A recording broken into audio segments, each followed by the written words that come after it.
উত্তরবঙ্গের আকাশ বাতাস সবই এক আলাদা ভাইব দেয়। আর শহর মানুষের জন্য তো বিখ্যাত। পূজার ছুটিতে তাই যাচ্ছি উত্তরবঙ্গ, নিজ বাসায়। এই সেমিস্টারে এই একটা ছুটি ছাড়া আর কোনো ছুটি নাই যে একটু বাসায় যাই ঘুরে আসবো।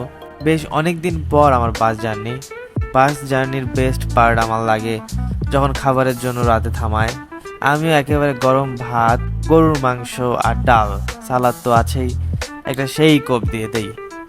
ঢাকা থেকে যত উত্তরবঙ্গের দিকে যাই তত এদের বাতাস চেঞ্জ হইতে থাকে। আর আমার বাসা যেহেতু একেবারে অলসো শেষ প্রান্তে, more exactly beside Dinajpur, that is Saidpur, most developing and popular একটা উপজেলা।